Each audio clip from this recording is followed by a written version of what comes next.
ስለዚህ ቀስ ብለን ገብተን እንፈትሻለን ማለት ነው፣ ምንም መሳሪያ ሳንይዝ።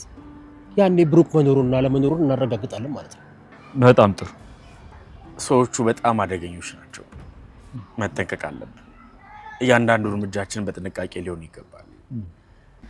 ሳያዩን አጥር ዘለን እንገባለን፣ ውስጥ ያለውን ሁኔታ በጥንቃቄ። ስለዚህ አሁን መግባት ይኖርብናል። ቃላችንን አንዘንጋ፣ አእምሯችሁ ይንቃ። በጣም ከባድና አደገኛ ነገር ልንሰራ እንደሆነ ንገሩት። ጸጉራችሁ እንደ ወታደር ሲቆም ድረስ ንቁ ይሁን።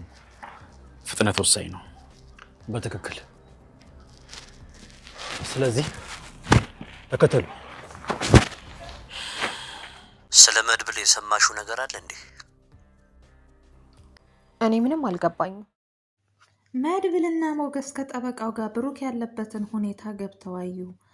ሰላም ሰላም! ውድና የተከበራችሁ ውድ ቤተሰቦቼ ሰላማችሁ ብዝት ትርፍርፍ ይበልልኝ እያልኩኝ ምሳሌ ድራማ ክፍል 98ን ይዤላችሁ መጥቻለሁ። እንደምትወዱት ተስፋ አደርጋለሁ። ተወደዳችሁት ቪዲዮውን እስከ መጨረሻው ድረስ አይታችሁ ሼር፣ ላይክ፣ ሰብስክራይብ እያደረጋችሁ ታበረታቱ ዘንድ በአክብሮት እጠይቃለሁ። የነ መድብል ጠበቃ ሉላን ታላፈቀርሽኝ ታላገባሽኝ እያለ እየተጀናጀናት ይገኛል። በዚሁም አጋጣሚ እባክህ ተወኝ፣ ልጆች አሉኝ፣ ሚስት አለኝ ብለክ አላልክም እንዴ? እና ዛሬ እኔን ላግባሽ አፈቅርሻለሁ የምትለኝ ምን ተገኝቶ ነው? ምን አይቶ ነው? የሚል ምላሽም ጥያቄም ጠይቀው ነበር ሉላ። በዚሁም አጋጣሚ ሞገስ ለሉላ የደወለላትም ነበረ። በዛም ሰዓት ጠበቃው እቤት ነበር ያለው። እባክህ ውጣልኝ፣ ባለቤቴ እዚህ ተደረሰብን፣ ሌላ ችግር ይፈጠራል፣ ውጣ ትለዋለች። ነገር ግን እሺ ሊላት አልቻለም። እየጎተታት ነይ ቁጭ በይ፣ ነገሮቻችሁ እንዲሳካላችሁ ተፈለጋችሁ፣ ንብረታችሁ እንዲመለስላችሁ ተፈለጋችሁ፣ ነይና ቁጭ በይና ያለውን ነገር እናወራለን። አፈቅርሻለሁ፣ ወድጄሻለሁ፣ የጅል ሴቶች ምላሽ ነው በማለት አንዳንድ ነገሮችን እያላትም ነበረ። እሷን በፍጹም እባክህ ውጣልኝ፣ ሌላ ችግር እንዳይፈጠርም ትለዋለች። አልወጣም፣ እኔ የህግ ሰው ነኝ፣ ችግሮችን እንዴት ማለፍ እንደሚቻል እራሴ አውቀዋለሁ፣ ችግርን መሸፈን ያለብሽ ደግሞ አንቺም ነሽ ብሎ ይላታል። ሁልጊዜም ደግማ ደጋግማም አሁንም እባክህ ውጣልኝ፣ እባክህ ሌላ ችግር እንዳይፈጠር፣ ባለቤቴ እዚህ ደርሷል እያለችም ትለዋለች። በዚሁም አጋጣሚ ሞገስ በሚደውልበት ሰዓት ቤት ነሽ ወይ ሲላት አዎ ቤት ነኝ ብለዋለች። ምን ይዤልሽ ልምጣ በሚላትም ሰዓት ምንም አልፈልግም ቶሎ ናም ብለዋለች። በዚሁም አጋጣሚ እባክህ ውጣልኝ እዚህ ደርሷል እያለችም ስትለው አንድ ቃል ትገቢልኛለሽ ብሎ ይላታል። የምገባለትም ቃል ሲደውልላት በደወለበት ቦታ እንድትሄድለት ነው። እሺ በቃ እመጣለሁ፣ አሁን ውጣልኝ ችግር የለውም ብላም ትለዋለች። እሺ ነገ ደውልልሻለሁ፣ በዛ ቦታ እንድትገኝ፣ ቃል ማጠፍ ወንጀል ነው በማለት እንግዲህ እሺ ብሎ ጥሏት ይወጣል። ሞገስም ይመጣል። በዚሁም አጋጣሚ ሞገስን እባክህ ይሄ ጠበቃ ይቀየር እያለችም ትለውም ነበረ። መድብል ቅድስት አንዳንድ ጥያቄዎችን ጠየቀችው። ምንድን ነው አዲስ ነገር አለ እንዴ በማለት ነው ጠየቀችው። እሱም አዎ አዲስ ነገር አለን ብላታል። በጣምም ደስ ይላታል። አዲስ ነገር አለ ብሩክ እንዳለ መስላ ነው እሷ የወሰደችው። በዚሁም አጋጣሚ እሱም አንድ ጥያቄ ልጠይቅሽ ቅድስት ይላታል። እሺ ጠይቀኝ፣ አንቺ ብሩክን ታፈቅሪው ነበር እንዴ ብሎ ይላታል።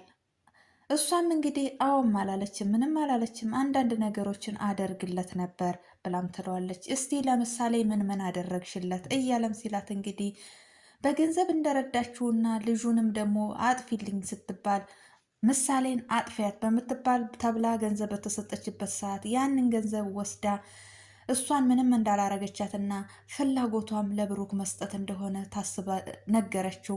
እሱም በጣም ይደሰታል። በቃ ቃል ግቢልኝ፣ አሁን ምሳሌን ተንከባከቢልኝ፣ ችግር የለውም ብሩክ ይገኝ እንጂ ላንቺ ነው ምድርሽ፣ እኔ ታላቅ ወንድሙ ነኝ፣ ምንም አይልም፣ እኔ ያልኩትን ሁሉ እሺ ይላል በማለት ቀጥታ ወደ ፍለጋም ሄደዋል። እነ ሞገስ እነ ተጠበቃው ጋር አንድ ላይ ተቀጣጥረው እንግዲህ በአንድ ቦታ ቆመው እየተመካከሩም ነበር። እሱም ብሩክ ባለበት ቦታ ላይ ሆነው ብሩክ ያለው እዚህ አካባቢ ነው፣ ምንም አይነት ችግር ቢፈጠር ሁላችሁም ከችግር ራሳችሁን አውጡ እያለም አንዳንድ ነገሮችን እያለም ሲላቸውም ነበረ ደላለው። መድብልም እንግዲህ ምንም ችግር ቢፈጠር ሞቱን ለኔ ተውልኝ፣ እኔ ለወንድሜ ስል እሞታለሁ፣ ለወንድሜ እማላደርገው ምንም ነገር ባደርግ አይቆጨኝም። አንተም ሞገስንም አንተ ጓደኛዬ ስለሆንክ ነው፣ አንተም ለእኔ ብለክ ነው እና በመጣው ችግር ለእኔ ተውት በማለት እሱም እንግዲህ ህይወቱን ወስኖ ለመግባት ሞክረዋል። ጠበቃውም እንግዲህ እኔ የእነኝህን ሰዎች ችግር አውቃለሁኝ፣ ብሩክንም ቶሎ እንደማይገሉትም አውቃለሁ፣ ስራቸውን አውቃለሁ። ነገር ግን መግባት እንገባለን፣ በጀርባ እንገባለን። ገብተን ግን ነገሩ የከረረ ተሆነ ራሳችንን ለአደጋ መጋፈጥ የለብንም፣ መሸሽ አለብን ብለው አንዳንድ ምክሮችን በመመካከር እንግዲህ ምንም አይነት ችግር ቢፈጠር ተለያይተው እንዳይሸሹ፣ ምንም ችግር ቢፈጠር እንዳይሸሹ አንድ ላይ ችግሩን ለመጋፈጥ እንግዲህ ቃል ተገባብተው ቀጥታ ሄደዋል ማለት ነው። በዚሁም አጋጣሚ ከመሄዳቸው በፊት ሞገስ ግን ሌላ ችግር ከመፍጠራችን በፊት ምን አለ ውስጥ ያለው ልጅ አንዳንድ ነገሮችን አንዳንድ መረጃዎችን ቢሰጠን በማለትም አንድ ምክር አቅርቦም ነበረ። እሱ የውስጥ ያለው ልጅ ምንም መርዳት አይችልም፣ ያው እንግዲህ አለቃቸው በጣም ኃይለኛ እንደሆነና ምንም ነገር እርዳታ ቢያደርጉ ከህይወታቸው እንደማያልፍ ይነግረዋል ማለት ነው መድብል። በቃ ምንም ማድረግ አንችልም፣ አሁን መግባት ያለብን በጀርባ በር ነው በማለትም እንግዲህ ተመካክረው ገብተዋል ማለት ነው። ማህሌት እንግዲህ እህቷን ለዝና አሳልፋ ለመስጠት ወስናለች። እባክሽን ከዚህ ጥፊ፣ እኔ ግዴታ ህይወቴ አደጋ ውስጥ እስከሆነም ድረስ ግዴታ አንቺ ከዚህ ታልጠፋሽ ዝና ያጠፋሻል በማለት አንዳንድ ምክሮችን ስትመክራት ነበረ። እህትየዋም እንግዲህ እኔ ስራዬን ጥዬ ወዴት እጠፋለሁ? የትም አልጠፋም፣ አንቺ እንዳሌልሁ ንገሪው በማለትም ትላታለች። እሷም አንቺ እንዳሌልሽ እነግረዋለሁ፣ ነገር ግን ያጠፋሻል፣ ከዚህ ብትሸሽ ይሻላል። እኔ ህይወቴን አሳልፌ አልሰጥም። በእርግጥ እህቴ ነሽ፣ አንቺንም አሳልፌ አልሰጥም፣ ግን ተጠንቀቂ፣ እንዳያገኝሽ፣ በማያገኝሽ ቦታ ተንቀሳቀሽ በማለት እንግዲህ አሁን ስለመሸ እኔም ልሄድ ስለሆነ ሄጀም እንዳሌለችና አድራሻዋን አጥፍታ እንደጠፋች እነግረዋለሁ በማለትም እንግዲህ ተመካክረው ተለያይተዋል ማለት ነው። በዚሁም አጋጣሚ ከሌሊቱ 6 ሰዓት ዝና ለማህሌት ይደውልላታል። ለማህሌት ይደውልና እንግዲህ የደወለበትን ምክንያት ምንድን ነው? እነ መድብል እንደዚህ አይነት ስለላ እየሰለሉ መሆኑን ስለገባው ብቻ ለማህሌት ደውሎ እነ መድብል ያሉበትን ሁኔታ ታውቂያለሽ ብሎ ይጠይቃታል። እሷም ግራ ተጋብቷት ምንም አላቅም አልገባኝም በማለት ትመልስለታለች። እሺ ምንም ታልገባሽ አይግባሽ፣ ነገር ግን እስቲ በዚህን ሰዓት ደውለሽ የት እንዳሉ በዚህን ሰዓት እቤት መኖርና አለመኖራቸውን ደውለሽ ታረጋግጫለሽ ብሎም ይላታል። እሷም እንግዲህ እኔ በዚህን ሰዓቱ 6 ሰዓት ሆኗል፣ ማን ነው በዚህን ሰዓት ስልክ የሚያነሳልኝ ብላም ትለዋለች። በጣምም ተናዶ በቃ ተይው አንቺ ለነገር አትሆኝም በማለት ይዘጋባታል ማለት ነው። ለምሳሌ እንግዲህ ቅድስት በጣም እንክብካቤ እንዳላትና እንደምትወዳት እሷም እንግዲህ እንክብካቤ እያደረገችላት ነው። አንዳንድ ምሳሌዎችን ተረቶችን እየነገረቻትም ነበር። ነገር ግን ምሳሌ አባቷ ትዝ እያላት እናቷ እንዳሌለች ስም ስትነግራት አባትሽ አለ፣ ይህ በዚህ ተረት ምሳሌውን ወስደሽ አባትሽን ማስደሰት አለብሽ ብሎ ይላታል።